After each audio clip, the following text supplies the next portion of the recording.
Bonjour à tous les gars, bienvenue sur ma chaîne. Aujourd'hui, on va regarder un peu ce qui se passe sur le BTC, où est-ce qu'on en est. On va aussi regarder un peu sur certaines altes que vous m'avez demandé en commentaire. Je vais vous présenter aussi un nouvel indicateur, enfin, nouveau indicateur pour vous parce que c'est quelque chose que j'avais jamais présenté auparavant sur la chaîne.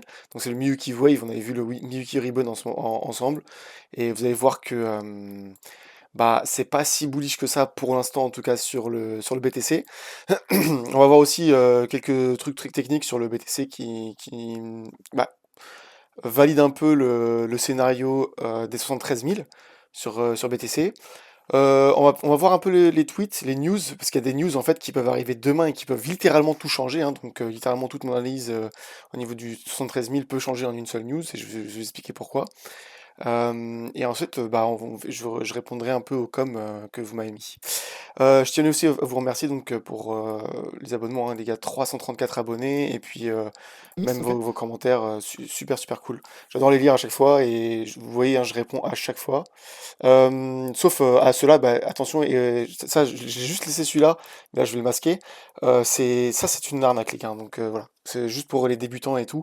Quand vous voyez ça, c'est 100% une arnaque. Je les masque dès qu'il y en a. À chaque fois, j'en ai une dizaine par vidéo, mais voilà. En tout cas, merci pour vos commentaires, c'est super cool.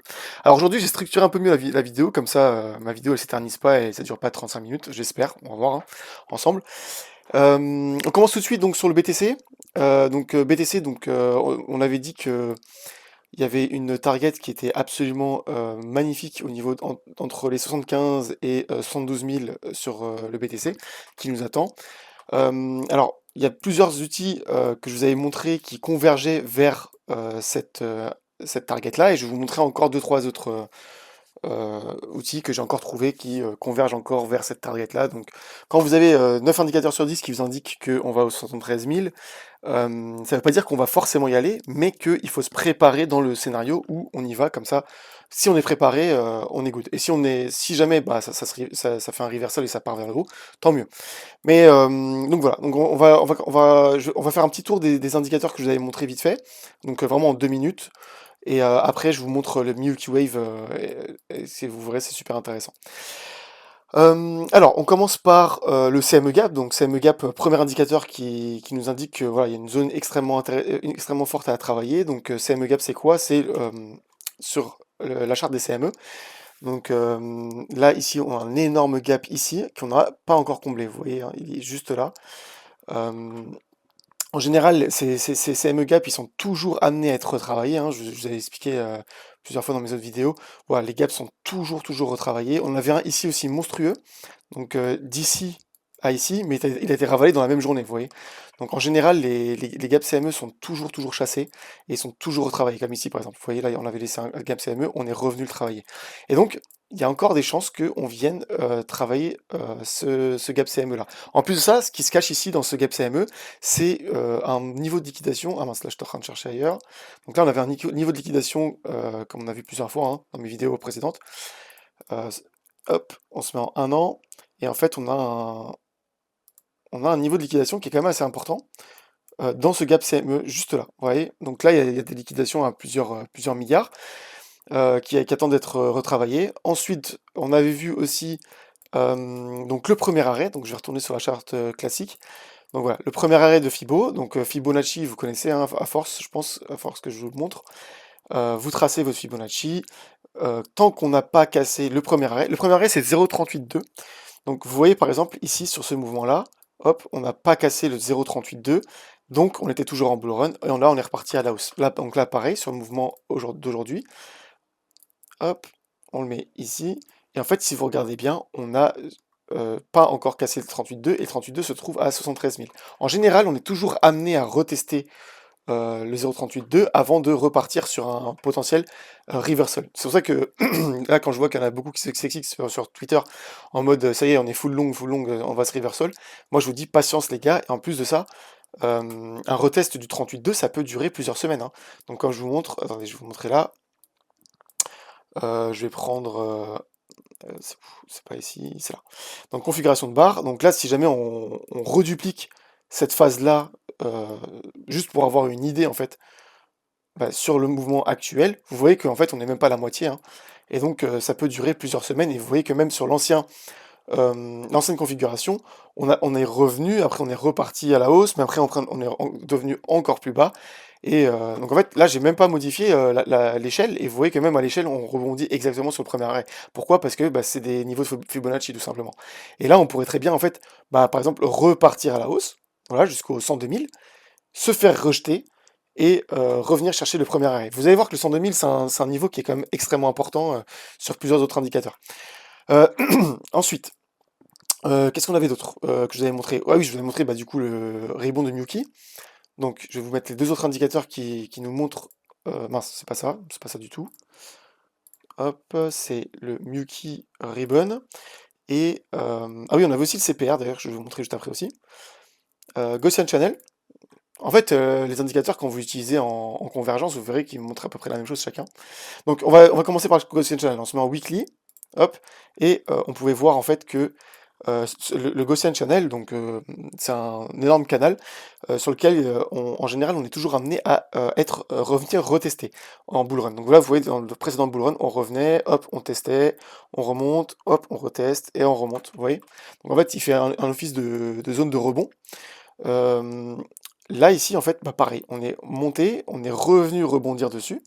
Là, on est remonté, et là, on est amené à revenir, on est magnétisé en fait à revenir rebondir dessus. Et vous voyez que son niveau, c'est 72 000. Donc là, si jamais, bah, par exemple, on le fait dans 2-3 semaines, bah, lui va continuer comme ça, et en fait, on va revenir ici, hop, 73 000, et rebondir dessus. Donc ça, c'est un indicateur qui était quand même assez pertinent là-dessus. On avait aussi le Miyuki Ribbon, donc Miyuki Ribbon, quasiment la même chose, donc on se met en daily, un jour, voilà. Euh, Donc là, pareil, on a donc le ruban du haut, on a le ruban du milieu, le ruban du bas. Et en fait, lorsqu'on voit que dans un bull run, on vient casser le premier ruban, et ben c'est pour venir rebondir sur le ruban du milieu. Ok? Bah là, même chose en fait. Donc là, aujourd'hui, on est venu casser ce ruban-là, ici. On a cassé le ruban du haut, on est venu rebondir sur le milieu, et on est reparti sur une tendance haussière. Là, pareil, on est venu casser le ruban du haut, et là, on revient rebondir sur le... Enfin, on est magnétisé, en fait, en tout cas, vers le ruban du milieu. Et regardez le ruban du milieu, il nous indique quoi? Il nous indique cette zone des 73 000. Donc, cette zone extrêmement, extrêmement importante. Encore un dernier que je peux vous montrer. Bon, en fait, je pourrais vous montrer des dizaines et des dizaines, mais là, c'est juste pour vous montrer qu'en fait, il y a quand même une assez grosse convergence. Donc là, on va aller sur le CPR. Donc CPR, c'est quoi? C'est le Central Pivot Range.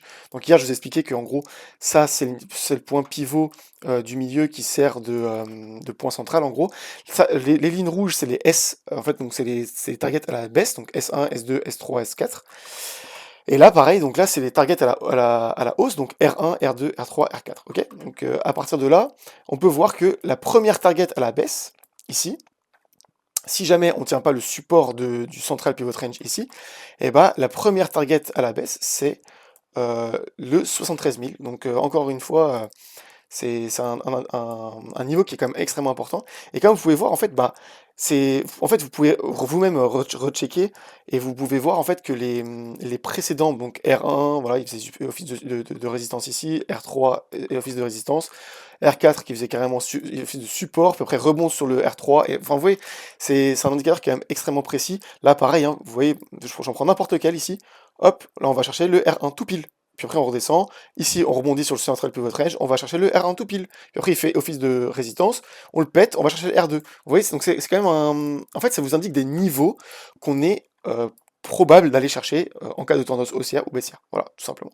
Donc là, le niveau des 73K est encore extrêmement, extrêmement important. Et là maintenant, bah, je vais vous présenter donc le Miyuki Wave. Donc on a vu le Miyuki Ribbon. Donc c'est un indicateur qui a été développé par Eto Miyuki. C'est un énorme trader aussi, voilà, extrêmement. Enfin, ça, c'est des top guns du trading, les gars, hein. C'est des mecs qui font des perfs meilleurs que Wall Street à eux seuls. Donc c'est Eto Miyuki qui est quand même voilà, un assez bon. Enfin, il fait des indicateurs qui sont quand même extrêmement pertinents. Donc là, dans le Milky Wave, là, ça paraît un peu compliqué. On va juste enlever l'ATR. Donc l'ATR, c'est le average true range, mais là on s'en fout de l'ATR puisque c'est pas ça qui nous intéresse du tout. Ce qui va nous intéresser, même si je vous montrerai dans une autre vidéo peut-être à quoi ça sert et là où c'est pertinent, mais là dans notre configuration actuelle c'est pas forcément pertinent. Donc voilà, je vais juste le retirer pour que ce soit un peu plus lisible. Voilà. Donc là on a le Miyuki Wave. Alors le Miyuki Wave il est extrêmement pertinent que ce soit en daily ou en weekly, et encore plus en weekly. Mais en gros, à quoi il sert cet indicateur? En fait cet indicateur il va vous indiquer la tendance majeure du moment. Donc là, par exemple, vous pouvez voir que le ruban est en bleu et il nous sert de support ici. Donc là, clairement, franchement, c'est hyper intuitif. Donc là, ça vous montre on était sur une tendance haussière. Là, pareil, bah, on était sur une tendance haussière. Là, lorsque le ruban s'est retourné, on est parti sur une tendance baissière. Et en gros, bah, c'est quand même un indicateur qui est quand même extrêmement précis et qui ne s'est quasiment jamais trompé. Donc c'est-à-dire que en gros, pour avoir un indicateur clair de tendance, il faut que le ruban qu'il y ait eu un flippening, mais complet du ruban. Donc dès qu'il y a un flippening complet du ruban, donc le ruban passe totalement au rouge, on est sur une tendance baissière. Et en fait, vous pouvez voir que ça a pas eu de... Enfin, c'est assez parlant parce que dès que le ruban se retourne, et ben bam, on se mange une énorme baisse. Là, pareil, hein, donc le ruban se retourne, ici, bah bam, on était parti sur une énorme tendance baissière. Là, le ruban, il a fait une tentative de rebond, donc de reversal, mais il s'est pas retourné complètement. Donc du coup, on était resté en tendance baissière, et là, bam, encore une fois, on s'est fait enfoncer. Mais à partir du moment où on a un flippening complet du ruban, donc là, on a le ruban qui se déploie totalement, là, comme ici, et bah, on a une tendance qui est quand même majeure à la hausse. Là, pareil, on a tentative de reversal, donc tentative à la baisse, sauf qu'en fait, il s'est pas retourné complètement, et du coup, bah, on est reparti sur une tendance haussière. Donc ça, c'est quand même un indicateur qui est quand même extrêmement pertinent. Et en fait, bah, là où on est aujourd'hui, regardez, on est sur une tentative de reversal, donc là, on s'est pas encore retourné complètement, mais on peut voir en fait que le ruban fait quand même clairement office de résistance. Donc là, on a été rejeté ici, on a été rejeté ici, et là, ici. Et là, d'ailleurs, ici, là, j'ai tenté un tout petit trade, vraiment, enfin, vous me connaissez de toute façon, moi, les futurs, c'est vraiment pas mon truc, mais j'ai fait un petit x20, et voilà. Bon, j'ai fait un petit 30%. Bon, vous doutez bien que c'était pas avec une somme de 105 000 balles, hein, c'était juste histoire c'était plus pour le fun qu'autre chose. Et bah, franchement, plutôt cool. Et là, bah, on est en train de se faire rejeter. Mais après, là, où je voulais vous montrer surtout, c'était en weekly. En weekly, en fait, il est extrêmement pertinent. Euh, voilà. Donc on est juste là. Et là, en fait, là, je trouve qu'en fait, autant en daily, il peut vous montrer sur le moyen et court terme, autant en weekly, par contre, il vous donne une zone majeure. Donc si par exemple, là, vous regardiez ici, à partir du moment, les gars, où on a un full ruban bleu et par contre, on a le truc qui flippe au rouge, bah là, limite, vous pouvez shorter, hein. Franchement, le weekly, il est infaillible. Et si jamais, par exemple, je sais pas, le mec, là, on est passé au rose, bah vous avez shorté ici, vous avez mis un énorme short, je dis pas de faire un x50, hein, mais genre faire un petit x3 et tout. Regardez, énorme reversal. Là, pareil.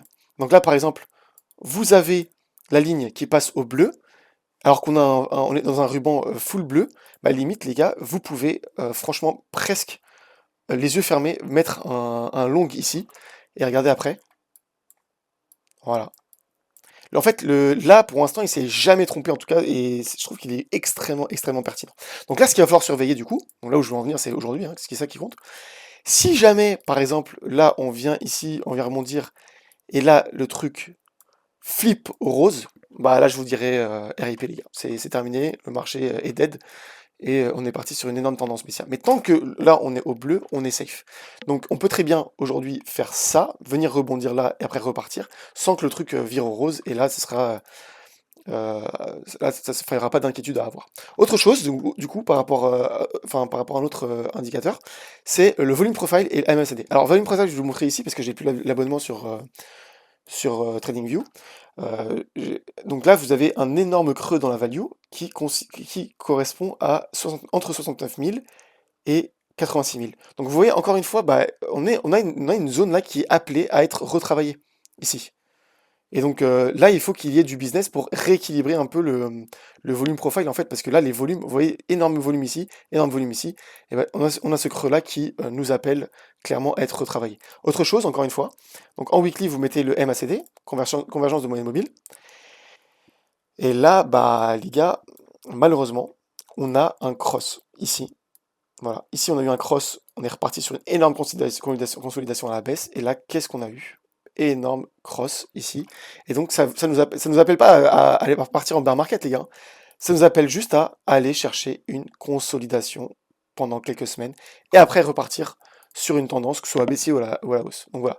Donc ça, c'était un indicateur quand même qui est assez fiable, parce que regardez, pareil, ici, on a eu Death Cross là, ici, et ben regardez, bam, retracement. Ici, Death Cross, ici, bam, énorme retracement. Donc je suis pas en train de call le bear market, les gars, hein, attention. Parce que là, ici, on a eu un Death Cross ici. On n'est pas parti en bear market, on est juste parti sur une énorme consolidation et à la baisse. Donc voilà. Donc restez tête froide, c'est pour ça que tout ça c'est pour dire que attention à garder la tête froide. Autre chose, en journée, donc là on va passer au Dead Cat Bounce. Putain, j'ai bien fait de structurer ma vidéo parce que du coup c'est beaucoup plus fluide, je trouve. Alors, le Dead Cat Bounce, c'est quoi? Celui-là, je vais passer vite dessus. C'est vous tracez votre Fibo sur votre mouvement actuel. Donc le mouvement actuel, c'est tout ça, hein. Tout ça. Vous prenez le plus haut, le plus bas. Donc le plus haut ici, le plus bas ici. Et en fait, le Dead Cat Bounce, c'est le 0,50 de Fibo. Le 0,5. Donc tous les niveaux de Fibonacci sont hyper importants, hein. Vous verrez avec le temps avec moi, les gars, parce que moi, le Fibo, c'est l'indicateur ultime. Si je devais en choisir qu'un seul, c'est le Fibo. Et Dead Cat Bounce, c'est ça. Donc consolidation, phase baissière, rebond sur le 0,50 de Fibo, puis après descente pour aller en dessous du niveau précédent et reconsolider. Ok? Donc en gros, ça correspond à quoi? Ça correspond à consolidation, phase de baissière, rebond sur le 0,50, donc là on a la partie basse, le rebond des 0,50, mouvement baissier, et consolidation en dessous du dernier plus haut. Ok? Je vous dis pas que ça va arriver. Donc là, je vais vous donner, là, je vous dis juste que c'est une configuration qui est en train qui est en train de commencer à apparaître. Voilà. Je veux pas vous faire paniquer ou quoi. Commencez pas à shorter en x50, les gars. Mais c'est juste que c'est une pattern qui est en train de se dessiner tranquillement, mais sûrement. D'ailleurs, bah, vous pouvez voir, bah, là par exemple, vous avez un autre Dead Cat Bounce en exemple que j'avais trouvé. On est au niveau des 34 000. Mais par contre, le Dead Cat Bounce ne se limite pas au 0,5, mais en fait, il se limite au crypto, parce qu'en fait, on est beaucoup plus volatile dans la crypto. Et bah, le 0,618 compte aussi comme un Dead Cat Bounce. Donc voilà. Donc si on veut l'invalider, en gros, on doit aller chercher obligatoirement les 97 000. Voilà. Alors, on va avancer un peu parce que ça fait déjà 18 minutes. Oh mon dieu, ça passe vite. Désolé les gars, j'ai chopé un petit coup de froid, je crois. Alors, tweets et news. Alors, les tweets. Alors demain, on a quelque chose extrêmement important. C'est donc un rendez-vous à la Maison Blanche avec Michael Saylor, Brian Armstrong, voilà, que du beau monde, les gars. Demain, si on a une news qui sort de ce truc-là, on peut invalider tout ce que je vous ai montré. Tout ce que je vous ai montré, les gars, là. Donc, je sais pas si on commence à péter le 0,50 de Fibo, plus on commence à péter les plus hauts, donc le ruban de machin, de Muki. On invalide aussi la zone de rechargement qui est juste là. Si jamais on a un pump qui nous fait péter les 103 000, bon, c'est quand même assez haut, mais si jamais on fait ça, bah, vous avez vu plusieurs fois dans mes vidéos hein, que dès qu'on rebondit sur les 0,786, c'est RIP, hein, on va chercher la baisse. Mais si jamais on rebondit au-dessus des 103, bah après, est-ce qu'on va faire ça en une seule mèche? Honnêtement, j'ai du mal à y croire, donc très bonne news, mais c'est beaucoup plus une news long terme. On ne sait pas ce qui peut se passer, on peut très bien avoir une news comme ce week-end. D'ailleurs, news du week-end, je veux vous en parler parce que j'avais vu ça. Alors, pour moi, lui, c'est un boss des boss, hein, les gars. Enfin, on peut pas, qu'on n'aille pas se leurrer, hein. C'est un excellent trader, il fait des centaines de millions. Le mec, c'était un taxi driver il y a 4 ans, et maintenant, c'est un. Voilà. Mais ce qui m'a fait rire, en fait, c'est ce contraste de vidéo, parce que le dimanche, pendant le pump, en fait, il est parti en full long. Je l'ai vu en direct en plus, moi j'ai regardé son live, et en fait, il est parti full long ici. Et en fait, bah, le lendemain, regardez, si je mets un peu plus, Le lendemain, bah, qu'est-ce qu'on a fait? On a fait ça. Et en fait, bah, il s'est fait rect et il s'est fait rect. Et en fait, le problème, c'est pour ça que je vous dis, écoutez beaucoup plus de sons de cloche qu'un seul youtubeur, les gars. Pourquoi? Parce que ces mecs-là, en fait, ils ont rien à foutre de se faire liquider. Je vous ai déjà expliqué pourquoi. Parce qu'en gros, ces mecs-là, ils vont farmer les trucs qui s'appellent les bonus. Donc en gros, ils vont créer des positions gratuites. En fait, ils vont aller là. Donc tous les youtubeurs, on a ça, hein, les gars. Donc voilà, ça c'est tous les exchanges qu'on a. En fait, bah, ils vont farmer les affiliations. Donc moi, par exemple, je sais pas, si vous vous inscrivez sur avec mon compte enfin avec mon lien d'affiliation Mexé là, bah vous allez avoir jusqu'à 1000 $ de bonus. Le bonus c'est quoi? C'est 1000 $ que la plateforme va vous donner, mais avec lesquels vous ne pouvez pas utiliser en spot ou quoi. C'est uniquement pour les futures. Vous pouvez uniquement trader avec. Donc avec ces 1000 $ là, vous pouvez créer autant de positions que vous voulez gratuitement, jusqu'à que vous fassiez liquider en gros. Donc avec ces 1000 $ là, bah, je peux faire un long en x50 et faire des profits, puis après rouvrir un autre long, et jusqu'à que je me fasse liquider, et ça vous permet d'avoir des positions gratuites. Et en fait, bah, ce gars-là, que je vous montrais ici, il a ouvert, je sais pas, 10 millions de positions, mais c'est 10 millions de positions avec des bonus. Et le problème, c'est que bah, ses followers, lui, eux, ils ont pas de bonus forcément. Et donc du coup, la plupart bah, ont suivi avec des vraies liquidités et ils se sont fait rect avec lui. Voilà, donc ça c'est une petite anecdote. Mais même les meilleurs, vous voyez, peuvent se faire rect comme ça. Donc ça c'était une petite position que j'ai ouvert comme ça, donc je vous avais montré tout à l'heure. Il y en a une autre news que je vais vous montrer, mais je vais arrêter là parce que on va quand même... Ah, quoique, j'ai un autre truc à vous montrer, mais la mise à jour Pectra qui avance dans le bon sens parce que là, ils avaient fail, les 2 mois précédents, ils avaient fail en fait, à chaque fois ça buguait, etc. Et là, ils en ont eu un qui a fonctionné. Donc potentiellement, en mars, on peut quand même avoir la mise à jour Pectra qui réduira énormément les frais de gaz sur Ethereum. Donc ça, c'est très très bonne news. Alors ça, je passe vraiment 10 secondes dessus, mais je me faisais chier, je regardais un peu la charte et tout. Là, j'ai trouvé quoi? J'ai trouvé ça. Et donc je me suis dit, mais ça c'est un Raising Falling Broadening Wedge, et c'est une pattern que je connais très bien. Donc je vais aller mettre ça pour en comparaison pour vous montrer. Et en fait, bah, j'espère vraiment avoir tort. Alors là, là pour le coup, c'est vraiment le genre de cas où je prie pour avoir tort, parce que bah, cette pattern-là nous indique un bottom à 53 000. 53 000, qu'est-ce qui se passe? Qu'est-ce qu'il y a là-bas qui nous attend? Voilà, énorme cluster de colonisation. Alors là, les gars, je prie le dieu du ciel, les gars, pour que j'ai tort. Et le seul truc qui pourrait invalider ça, en fait, c'est la longueur du truc. Donc en fait, ça c'est un raising broadening wedge qui est quand même extrêmement court. Donc voilà. Et en fait, ce qu'il faut, c'est reporter le temps. Mais ça, je vous laisse le faire de vous-même, les gars. Vous reportez le temps qu'a duré de là à là, et vous le reportez ici, et si jamais bah, notre consolidation enfin, en fait, il y a 40% de chances quand même qu'on consolide sans aller chercher la target. Donc si on consolide assez de temps pour ne pas aller chercher cette target de mort là, bah ça invalide cette target. Donc voilà, ça c'est juste c'est le trouvaille qu'on n'a pas envie de trouver en fait. Et là, bah, pareil, on avait une training line que j'ai identifiée hier, voilà, donc support, support, support, voilà. Donc tant qu'on a, tout à l'heure je vous parlais des 102 000, si jamais on flippe cette trendline au niveau de 102 000, donc un niveau que je vous montrais tout à l'heure, tant qu'on n'a pas flip cette trendline là, pour moi ça reste bear et il faut faire extrêmement attention, être prudent. C'était quoi la suite de programme? Parce que là je commence à me perdre. Réponse au com. Ok, donc ça, donc j'avais mis en campagne, donc là il n'y en a que 2. Ça fait 23 minutes, bon ça va, en vrai de vrai ça va, je suis pas trop long.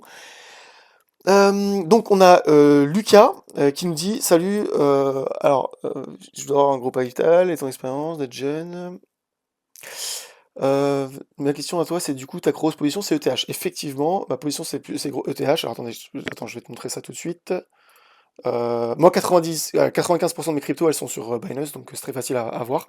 Donc là tu vois, hop, on va aller en overview. Et voilà. Donc ETH, c'est clairement ma plus grosse position aujourd'hui. Donc ça, c'est totalement clair. Je débute totalement depuis février. Bah, bienvenue à toi dans la crypto, ça c'est super cool. Je suis pas sûr de faire du trading. Alors, euh, en plus j'approche de la trentaine avec d'un taf et tout, je préfère me tourner vers l'investissement de long terme. Alors, t'inquiète pas, tout s'appelle du trading les gars, donc vous inquiétez pas, hein. On est tous des traders, même si enfin, on peut être trader à court terme, moyen terme, long terme, très très très court terme pour les scalpers intraday, et très très très très long terme pour les hedge funds par exemple, hein. Donc t'inquiète pas. Si tu as des conseils par-dessus par hasard, j'ai uniquement investi. Bah écoute, ça tombe très très bien parce que visiblement tu es un profil un peu comme moi. Moi je déteste trader à court terme, même si je fais des petites positions par-ci par-là. Mais moi je suis pas du tout un trader à court terme, et ça fait plusieurs vidéos que je vous le dis. Je ne sais pas trader à court terme. Je ne sais pas, les gars, je ne sais pas. Alors peut-être que je faudrait que je m'entraîne, mais je ne sais pas regarder ça en 15 minutes et me dire, oh, bah là, c'est un bon moment pour mettre un x15 et hop, mettre un x15 et hop. Non, ça je sais pas le faire, les gars. Je ne sais pas. Je ne sais trader que en daily, weekly, parce que c'est toujours comme ça que j'ai appris. Après, les traders intraday, bah respect à vous, les gars. Je sais pas comment vous faites, hein. Je sais pas comment vous faites, parce que comment vous prédisez ça? Ça là, je sais pas. Donc ça c'est, je ne sais pas trader à cette échelle-là.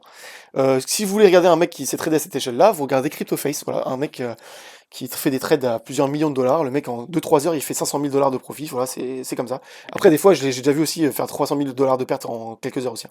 Donc, attention. Mais je ne sais pas trader. Donc, moi, je trade uniquement à long terme. Donc, bienvenue à toi. Si t'es tombé sur la bonne chaîne, en tout cas, si jamais t'es un trader un peu comme moi. Ensuite, j'ai uniquement investi 1000 € dans ETH et Sol. Bah écoute, moi je pense que ETH et Sol sont des très très bons investissements à long terme, même si Sol, moi j'en achète pas, je n'aime pas ce token. Mais ça c'est un biais personnel, c'est voilà. Est-ce que ça vaut le coup que je continue? Écoute, sur le long terme, tu seras toujours gagnant, surtout sur ETH et Solana, parce que ils seront dans la réserve des États-Unis, donc vraiment, ça c'est vraiment cool. Écoute, peu importe dans quoi t'investis dans le top 10 aujourd'hui, je dirais, tu seras toujours gagnant sur le moyen court terme. Ça, c'est sûr et certain. On aura des retracements de moins 40%, ne te fais pas d'illusions.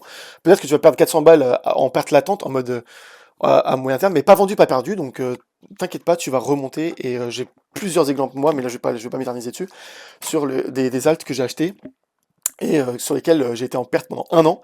Mais un beau jour, bah, allez, je vais vous montrer. Enfin, franchement, juste parce que franchement, voilà. Ah merde, mais c'est vrai qu'il a été délisté. Attendez, je sais pas si j'aurais quand même de. Aïe aïe aïe aïe aïe. Ah mince, c'est vrai qu'il a été délisté de Binance, mais en fait ça aurait été l'exemple parfait. Qcoin peut-être? Ah c'est une dinguerie. Non mais si c'est là. Ah, c'est juste que je suis sur le logarithmique, mais je le voyais pas. Regardez, les gars, j'ai acheté Unfi ici. Exactement là. Bah ça a monté, voilà, je me suis vu être en profit. Ah non, c'était là en fait. Mais en fait, c'était pas là, c'était 5 $. J'ai acheté à 5 $. Voilà, peu importe où, je sais plus c'est là. Mais voilà, j'ai subi une perte latente pendant tout ça, donc quasiment plusieurs mois. Et un beau jour, j'ai eu un pump comme ça, et je vous jure les gars que je l'ai vu en live, j'ai vendu exactement ici, quasiment le top. J'ai vendu à 38-39. Là. C'est une dinguerie. Alors ça, c'était pas une manipulation de marché. En gros, c'est tous les mecs qui ont shorté ici. Comme c'était un marché illiquide parce qu'il n'y a pas assez de liquidité, lorsqu'ils ont clôturé leur short, ça a créé cet achat-là. Mais du coup, j'ai vendu ici. Et en fait, j'ai fait bah, 1 x 10 quasiment. Donc voilà. Donc t'inquiète pas, même sur des tokens de merde, comme ça, et bah, c'est des marchés tellement illiquides parce qu'il n'y a pas assez de liquidité, que lorsque les gros poissons clôturent leur short, bam, vous retournez chercher les plus hauts. Donc voilà. C'était petite parenthèse, mais que je trouvais que c'était pertinente à mentionner. Alors, Mida Killer, ah oui, toi c'était le fameux SUI que je t'avais promis. Bah écoute, la manière dont je vais analyser SUI, c'est exactement comme si je ne l'avais pas. En fait, non, je ne l'ai pas. SUI, je n'ai pas de SUI. Donc, je vais. Attendez, ça fait combien de temps la minute? Enfin, 20, bon, allez, en 5 minutes top chrono, je vais analyser celui, ok? Donc, je vais vous montrer exactement comment moi je procède pour acheter un token ou pas. Sur tous les trucs que j'ai achetés là, bah, comment est-ce que j'ai procédé pour savoir est-ce que je vais l'acheter ou pas. Donc, celui, les gars, je ne connais rien à celui, je vous assure, c'est ce truc est totalement passé sous mes radars. Ce CoinMarketCap. Je l'ai même vu monter et tout, mais je n'avais aucune idée de ce que c'était et je me suis même pas forcément intéressé. Première chose que je vais aller voir, c'est sur CoinMarketCap, c'est celui. Donc, on va regarder. C'est la tokenomics. La première chose qui va m'intéresser, c'est ça. Donc, tac, on va aller dessus. Ok, donc, première chose que je vais regarder, 10 milliards de market cap, de max supply. Déjà, il y a un max supply, donc ça me rassure énormément. 10 milliards de total supply. Ah, d'accord. Donc, total supply, ça veut dire que les tokens ont été mintés, mais ils sont retenus par la trésorerie. Ok. Circulating supply, donc ça, c'est ceux qui sont sur le marché, 3 milliards. Donc, en fait, on a 33% du marché, enfin 31% du marché qui est en circulation, c'est-à-dire qu'il y a quand même 60% de dilution à venir. Ok, ça c'est bon à savoir. Ensuite, on va savoir qu'est-ce que c'est comme projet. Alors, tac, about. On va regarder le about. Donc, c'est un Layer 1. Ok, donc là, ça, je vais m'arrêter à ça pour. Je vais pas aller dans le détail, mais c'est un Layer 1. C'est un concurrent, en gros, à Ethereum. Même c'est un event compatible, je crois. Faudrait regarder. Mais si c'est un EVM compatible, en gros, il a été basé de base sur Ethereum. Donc, en gros, c'est pas tant un. Ok, donc c'est un EVM compatible. Ok. Donc, en gros, c'est un potentiel pseudo-concurrent à Ethereum. Je dirais pas concurrent direct. On va aller voir le token Unlocks, donc token Unlocks qui est juste là. Donc en gros, comment est-ce que la dilution est en cours? Alors, bon, ce qui est vachement bien, c'est qu'on n'est pas dans cette phase-là. Cette phase-là, c'est un peu la phase de merde, dans le sens où les gros poissons qui sont positionnés dessus et qui l'ont eu à même pas quelques centimes en private sale, bah cette phase-là, elle est passée. Donc cette phase-là, elle s'arrête jusqu'à quand? Jusqu'à mars. Ok. On va regarder la charte, la USDT. Mars. C'est là. Ok. Hyper intéressant. Parce qu'en gros, bah, ils se sont fait dump sur la gueule à ce moment-là. Donc, est-ce qu'on regarde la charte? Ça correspond exactement au dump que vous avez tous subi, tous les holders de SUI long terme. Ok. Donc là, à partir de là, normalement, la token supply, elle se dilue de manière de moins en moins exponentielle. Donc ça, c'est très très bon. Et ça se termine en 2065. Donc là, on a clairement le temps avant d'arriver jusqu'aux 10 milliards. Donc ça, c'est vraiment good. Donc si vous voulez cash out, par exemple, je sais pas, en 2025, 2026, bah, on aura quand même... Putain, il n'y a pas le total, fait chier. J'aimerais bien voir le total en fait de tokens là, mais en gros, ça correspondrait à 5 milliards. Donc en gros, vous avez ouais, 20-30% de dilution d'ici que le bull run se termine, entre guillemets, enfin, la cyclicité du bull run se termine. Ok. Donc la tokenomics me dérange pas plus que ça. Elle est intéressante, mais on risque pas d'avoir un gros dump sur la gueule, puisque le pire est déjà passé. En plus, on peut voir que malgré le dump sur la gueule des gens, on est allé chercher un plus haut. Un plus haut quand même qui est vachement haut. 5,46$, c'est intéressant. Donc SUI, Layer 1, intéressant. Tokenomics, intéressante. Je veux me positionner dessus. Qu'est-ce que je fais, les gars? Bah, je vais prendre le dernier mouvement haussier, à partir du bottom local, donc ici. Je vais placer mon Fibo. Clac. Clac. Attendez, je vais mettre comme ça c'est plus visible. Et on va l'attendre à la zone de rechargement, qui est la zone de 0,618, ici. Waouh, bah on est... Ok, bah en fait, on a rebondi dessus. Alors, c'est très simple. Si jamais on rebondit pile dessus, ça veut dire que d'énormes poissons l'attendent exactement ici, et il est très demandé. Ça, c'est ce qui s'est passé sur énormément de tokens. ETH, par exemple, on est clairement allé chercher son 0,618, regardez, et on rebondit dessus. On n'arrive pas à l'intégrer, en fait, malgré qu'il y a énormément de liquidations ici. Après, je pourrais pas voir les liquidations sur SUI, parce que c'est un shitcoin, mais enfin, c'est un token annexe, on va dire. Mais regardez, voilà, énormément de gros poissons ne le laissent pas intégrer sa zone de rechargement, pour pas que le retail puisse se positionner dessus en long, en fait, ici, voilà. Donc zone de rechargement, les gros poissons achètent avant, comme ça, ils sont sûrs que le retail n'en profite pas. Donc ok, donc en vrai de vrai, SUI, si jamais je suis toi, là on a rebondi sur le 0,5, donc potentiel d'être 4 bandes, mais après il faudrait remesurer, mais là on va pas s'éterniser. Mais en gros, moi je suis toi, je mets des ordres exactement ici. Je mets allez, 40% ici, 40%, et là j'étale 60% ici. Voilà, de mes ordres. Voilà, exactement comme ça. Mais en tout cas, celui, c'est vrai que c'est assez intéressant. En plus, il est monté extrêmement vite, enfin extrêmement vite, là, vraiment, il a fait une énorme performance. Mais on n'achète pas un truc qui a fait 1000%, les gars, ça n'existe pas. Si vous voulez acheter si vous voulez une entrée professionnelle, c'est ça, ici. Voilà, vous positionnez comme la smart money. Voilà, bah, je vais pas tarder plus que ça, 33 minutes. Franchement, bon, j'ai pas fait de progression sur les. En vrai de vrai, j'ai tellement eu à dire, je pense que si jamais j'avais pas fait ça, le petit truc là, bah je me serais éternisé sur 50 minutes. Donc je pense que j'ai quand même progressé. Et ben merci à tous les gars de m'avoir écouté, j'espère que ça vous a plu, vous avez appris quelque chose, et n'hésitez pas à partager, surtout liker, ça me ferait énormément plaisir, et me mettre un petit commentaire pour vous dire ce que vous en pensez, enfin ce que vous pensez du marché en ce moment, qu'est-ce que vous achetez, qu'est-ce que vous n'achetez pas, et voilà. Je vous dis à la prochaine, prenez soin de vous, ciao ciao.